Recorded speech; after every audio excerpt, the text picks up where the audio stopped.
একটি কবিতা কোলাজ দিয়ে। আমাদের প্রথম নিবেদন একটি খাদ্য আন্দোলনের কবিতা।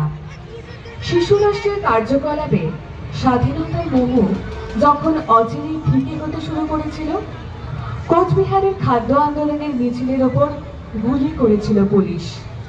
আর কিশোরী হত্যার প্রতিবাদে ঠিক তখনই কবি শঙ্খ ঘোষ লিখেছিলেন যমুনাবতী কবিতা।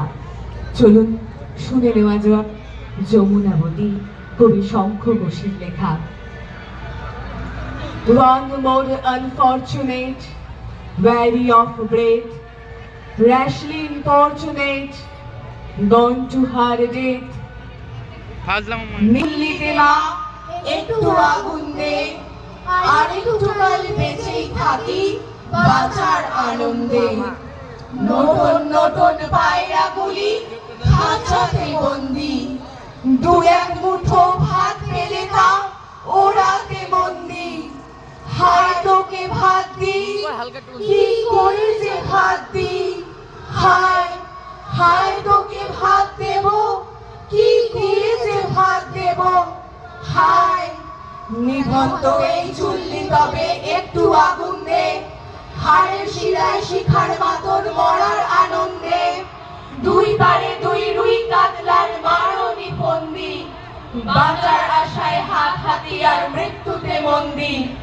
বর্গিনা টর্গিনা জঙ্গিকে সামলায়, ধার চকচকে থাবা দেখছো না হামলায়। যাস রে ও হামলায়, যাস রে। কান্না কন্যার মায়ের ধমনীতে আকুল ঢেউ তোলে, জলে না মায়ের কান্নায় মেয়ের রক্তের উষ্ণ হাহাকার মরে না। চলল মেয়ে রণে চলল, বাজে না ডম্বরু, অস্ত্র ঝনঝন করে না, জানলো না কেউ তা। চলল মেয়ে রণে চলল, পেশিরও দৃঢ় ব্যথা, মুঠোরও দৃঢ় ব্যথা, চোখেরও দৃঢ় জ্বালা সঙ্গে। চলল মেয়ে রণে চলল, নেকড়ে ওজোর মৃত্যু এলো, মৃত্যুরই গান গা।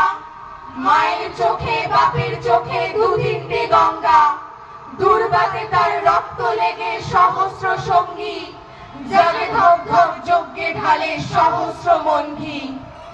যমুনাবতী সরস্বতী কাল যমুনার বিয়ে, যমুনা তার বাসর রাচে বারুদ বুকে দিয়ে, বিষের টোপর নিয়ে। যমুনাবতী সরস্বতী গেছে পথ দিয়ে, দিয়েছে পথ দিয়ে। নিভন্ত এই চুল্লিতে বোন আগুন ফলেছে, নিভন্ত এই চুল্লিতে বোন আগুন ফলেছে। আমাদের পরবর্তী নিবেদন এমন এক কবিতা যা বর্ণনা করে বর্তমান ভারতের করুণ সমাজ ব্যবস্থা। চলুন শুনে নেওয়া যাক কবি শুভ দাশগুপ্তের লেখা কবিতা সার্থক জনম। যে ছেলেটা চায়ের দোকানের এঁটো কাপ ছুঁচ্ছে রাস্তার ধারে, তাকে ডাকুন, তার কানে কানে বলুন সুজলাং সুফলাং মালয়জ শীতলাং। হ্যাঁ, বেশ সুন্দর করে বলুন। যে মেয়েটা চাকরির নাম করে বনগা কিংবা চাকরা থেকে রোজ সকালে সেজে গুজে শহরে আসছে শরীর বেচে চাল ডাল নুন কিনতে, তাকে ডাকুন, তার কানে কানে সুরেলা কণ্ঠে বলুন সার্থক জনম আমার জন্মেছে এই দেশে। যে ছেলেটি লটারির টিকিট দিয়ে দরজায় দরজায় ঘুরছে আর বলছে বিশ্বাস করুন আমি বড়লোক, আজ 10 বছর হলো আমার কারখানা বন্ধ, লক আউট, তাকে ডাকুন, তার কানে কানে সুরেলা কণ্ঠে বলুন বলো বলো বলো সবে শতবিনা বেনু রবে, ভারত আমার জগৎ সবাই শ্রেষ্ঠ আসন লবে। রাতে আকাশ কাঁপিয়ে অঝোর ধারায় বৃষ্টি নামলে, যে মা আজও লণ্ঠন হাতে টালির ঘরে দরজায় আসবে বলে। যে খোকনকে এমনই এক বর্ষার উন্মত্ত রাতে কালো গাড়ির পুলিশ ডেকে নিয়ে গিয়েছিল, আর বরানগরের রাস্তায় ভোরের ঘুম ভাঙা কুকুর প্রথম দেখেছিল যার গুলিবিদ্ধ রক্তাক্ত লাশ, সেই মাকে ডাকুন। তার কানে কানে বলুন, হাম বুলবুলি হ্যাঁ ইসি কি ये गुलिस्ता हमारा सारे जहां से अच्छा। সবাইকে সবকিছু বলা শেষ হলে শুনশান শীতের রাত্রে পাঁচ মাথার মোড়ে সেই মহা বিপ্লবীর পায়ের সামনে ধীরে ধীরে এগিয়ে যান। ফাঁকা রাস্তায় রাতের বাতাসে কান পাতুন, শুনতে পাবেন সেই বিপ্লবী পুরুষের বজ্রকণ্ঠ। আমি তোমাদের কাছে রক্ত চেয়েছিলাম তোমাদের স্বাধীনতা এনে দেব বলে, আমি পারিনি, কিন্তু আমি আমার সমস্ত জীবন উৎসর্গ করেছি। আর তোমরা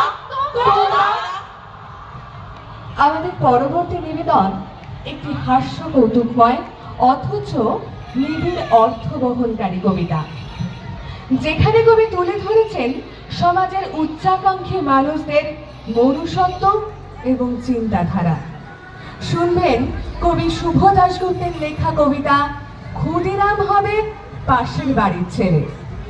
ক্ষুদিরাম হবে পাশের বাড়ির ছেলে, আমার ছেলে ডাক্তার হবে, আমার ছেলে ইঞ্জিনিয়ার হবে, নিদের পক্ষে সরকারি অফিসার।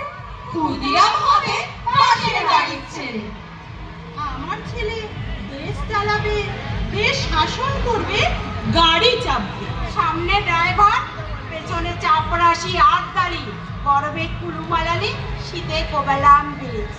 ক্ষুদিরাম হবে পাশের বাড়ির ছেলে, দেশের জন্য লড়াই করবে ও পাড়ার ওরা। আমার ছেলে ঘাড় গুজে ক্যারিয়ার বানাবে, বিজ্ঞান শিখবে, অঙ্ক শিখবে, কবিতা শিখবে, বড় বড় মনীষীদের জীবনী পড়বে, দেশের জন্য মুখে রক্ত তুলবে ও পাড়ার ওরা। আমার ছেলে আমার রক্ত জল করা পয়সা সুদে ও আসলে উসুল করবে। নেতাজি সুভাষ হয়ে দুরন্ত সাহসে ঘর ছাড়বে অন্য কেউ। আমার ছেলে নেতাজির জীবনী লিখে অ্যাওয়ার্ড পাবে। ক্ষুদিরাম হবে পাশের বাড়ির ছেলে, আমরা তামাকে এবং দুধে, রসে এবং বসে, সুখে ও আরামে দিন কাটাবো। দেশের মুক্তি প্রাণের মূল্য কিনে আনবে অন্য কেউ। আমরা মুক্ত স্বদেশে ঘাড়ে পাউডার লাগিয়ে গদ গদ কণ্ঠে গণসঙ্গীত গাইব। সারে জাহাঁ সে আচ্ছা হিন্দুস্তান हमारा हमारा सारे जहां से अच्छा। ক্ষুদিরাম হবে পাশের বাড়ির ছেলে। এবার শোনাবো এক তথাকথিত ভয়ঙ্কর এবং নির্মম সত্য, যা শুনে আপনারা বুঝতে পারবেন নিজের সন্তানের সুরক্ষা কেবলমাত্র নিজের কাছে। এই রুক্ষ রূঢ় সমাজের কাউকে বিশ্বাস করা যায় না। শুনবেন কবি মল্লিকা সেনগুপ্তের লেখা কবিতা বালিকা ও দুষ্টু লোক। স্কুল বাসের বাচ্চা মেয়ে সবার শেষে নামে, সঙ্গীগুলো বিদায় নিলে তার কেন গা ঘাবে।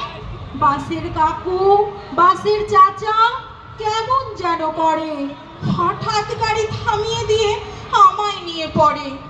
কাকু জেঠুর মতো নয় দুষ্টু লোকরা। মাগো আমায় বাস ছাড়িয়ে দাও না সাদা ঘোড়া। দুষ্টু কাকু দুষ্টু চাচা থাকুক না তার ঘরে, বাচ্চা মেয়ের সঙ্গে কেন অসভ্যতা করে। এই পৃথিবী সাদা কালো, মন্দ এবং ভালো, তবু কেন এ জীবনে ঘনিয়ে এলো কালো। আমার কিছু ভাল লাগে না, স্কুলের বাসে ভয়। মাগো তোমার পায়ে পড়ি, ওই বাসে আর নয়। আমাকে আর কিছুতেই যেন না ছুতে পারি ওরা। আমাকে দাও সবুজ মাঠ পক্ষীরাজ ঘোড়া, আমাকে দাও সবুজ মাঠ পক্ষীরাজ ঘোড়া, আমাকে দাও সবুজ মাঠ পক্ষীরাজ ঘোড়া। আমাদের পরবর্তী তথা শেষ নিবেদন এমন এক উপস্থাপনা যার টানে আমরা এই মঞ্চে উপস্থিত, কবিতা আবৃত্তি। এই কবিতার কারণেই আমরা এই আবৃত্তির অসমবয়সী বন্ধুরা একসাথে উপস্থাপন করতে চলেছি আমাদের শেষ নিবেদন। কবি সুনীল গঙ্গোপাধ্যায়ের লেখা কবিতা শুধু কবিতার জন্য। শুধু কবিতার জন্য এই জন্ম, শুধু কবিতার জন্য কিছু খেলার, শুধু কবিতার জন্য একা হিম সন্ধেবেলা ভুবন পেরিয়ে আসা, শুধু কবিতার জন্য অপলক মুখশ্রীর শান্তির এক ঝলক। শুধু কবিতার জন্য আমি নারী। শুধু কবিতার জন্য এত রক্তপাত, মেঘে গাঙ্গেয় প্রপাত।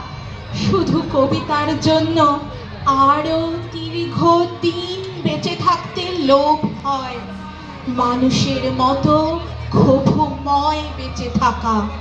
শুধু কবিতার জন্য আমি অমরত্ব তাচ্ছিল্য করেছি। শেষ হলো আমাদের সমবেত আবৃত্তি পরিবেশনা। এখানে উপস্থিত সকলকে জানাই ধন্যবাদ। সকলে ভালো থাকবেন, সুস্থ থাকবেন। চলুন আলাপ করে নেওয়া যাক আমাদের বন্ধুদের সাথে। আমি অনসূয়া। নমস্কার, আমি মহুয়া। অন্তিতা। আমি জয়শ্রী। নমস্কার, আমি মল্লিকা। নমস্কার, আমি রমা। নমস্কার, আমি দীপা।